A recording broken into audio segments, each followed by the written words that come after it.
Pitaka has been one of my favorite cases to feature on the channel, and that has to do with just how thin the MAG EZ 4 case was. This year, we're also looking at the MAG EZ 4 Pro, which is a bigger and more bulkier brother.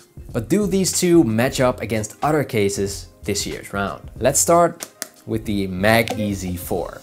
Yes, it's still as thin as before. It clicks on the iPhone just as easy.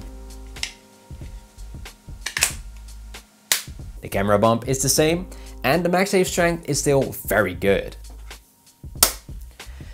But I must say this year it's a little more difficult to remove from the phone. Now I keep saying this and it still holds true. For some this isn't a big issue, but for people who regularly take off their case, it could be a deal breaker. So just keep that in mind. It has cutouts on the side for all of the buttons and it looks very sleek. This year, the material finish is also extra soft in my opinion. It is something with the final finish that just makes it feel very soft to touch. And the aramid fiber doesn't come through. You cannot feel it.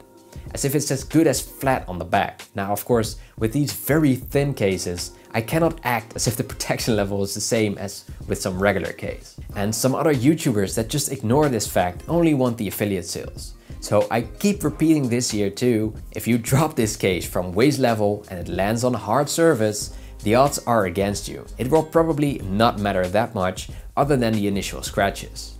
The damage will still crack the screen or glass at the back. So if you rock this case, be aware of the dangers and don't go taking unnecessary risks. Me, myself, I never drop my phone that much, mostly out of stupidity to push it off the couch for example. And these scenarios will probably just be fine, but don't expect wonders from a concrete street. The front bezel is very subtle here, and with a screen protector on like I have, it means pretty much the same level, so no front bezel. Other than that, having seen the Banks aramid case, Pitaka might have to step their game up. The camera bump doesn't look that premium and the case is hard to remove from the phone.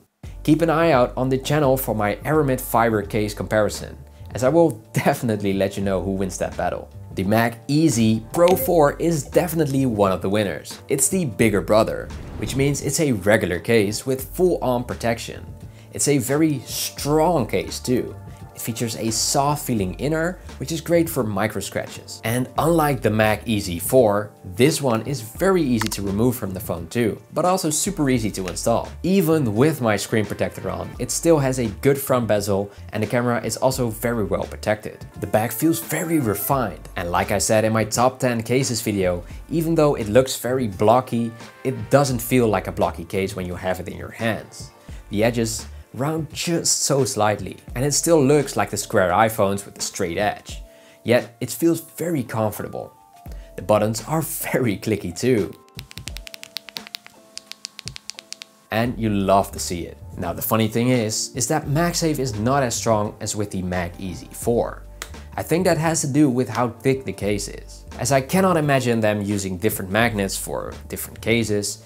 But maybe they should, because right now this could definitely be improved upon. When you have this case in your hand, you feel that your iPhone is protected well. And it's that confidence that I search for in a case, since for me at least, that's the whole point of a case. I can definitely recommend this one. Now if you're interested in either of these, make sure you use my affiliate links in the description. And if you aren't done watching case videos, make sure you check this one out too.